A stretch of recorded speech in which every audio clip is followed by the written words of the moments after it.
الحمدللہ وحدہ والصلاۃ والسلام علی من لا نبی بعدہ اما بعد۔ محترم سامعین، سوالات جوابات کی نشست میں آپ احباب کی خدمت میں حاضر ہیں۔ شاہ صاحب، نام رکھنے کے حوالے سے سوال پوچھا گیا ہے کہ عام طور پر لوگ رحمان نام رکھتے ہیں، تو آیا یہ رحمان نام رکھنا ٹھیک ہے؟ اس میں کوئی شرعی ممانعت ہے یا نہیں ہے؟ اس حوالے سے ذرا آپ تفصیلاً بتا دیجیے گا۔ نحمدہ و نصلی علی رسولہ الکریم، اما بعد۔ صہیب بھائی، اللہ تعالیٰ کے ناموں میں سے کچھ نام ایسے ہیں کہ جو خاص اللہ تعالیٰ ہی کی ذات کے ساتھ خاص ہیں، جی، ان کو کسی اور کے لیے، غیر خدا کے لیے بولنا یا نام رکھنا، ان کا اطلاق کرنا جائز نہیں ہے۔ جی، اور بعض نام ایسے ہیں کہ جن کا اطلاق غیر خدا پر بھی ہو سکتا ہے اور وہ نام رکھے جا سکتے ہیں۔ رحمان خاص اللہ تعالیٰ کے ان ناموں میں سے ہے کہ جو خاص اللہ تعالیٰ کی ذات کے ساتھ ہی مختص اور متصف ہیں۔ جی، متعین۔ کیونکہ جو رحمان کا معنی ہے، علامہ امام راغب اصفہانی لکھتے ہیں کہ ولا یطلق الرحمن الا علی اللہ تعالی من حیث ان معناہ لا یصح الا لہ۔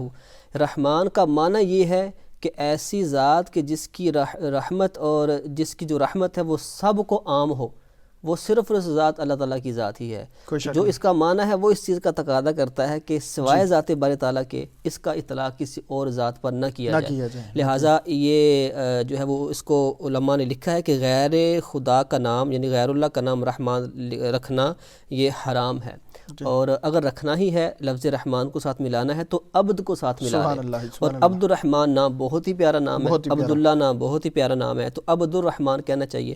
بعض اوقات اس طرح ہوتا ہے کہ رحمان نام نہیں رکھا لیکن نام جو ہے وہ عبد الرحمن رکھا ہے، لیکن عام پکارنے میں اس کو رحمان رحمان کہہ رہے ہوتے ہیں لوگ۔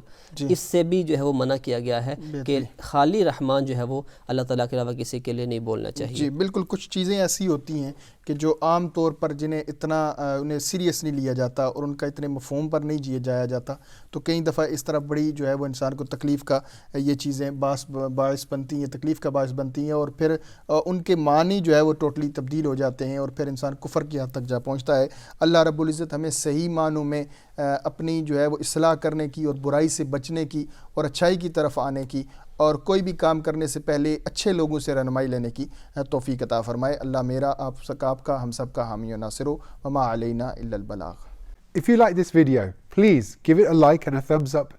Leave your comments below. Share it with your friends, your family and your children. And don't forget to subscribe to this channel. We'll see you next time. Keep watching and spread the blessings to everyone. Assalamu alaikum wa rahmatullahi wa barakatuh.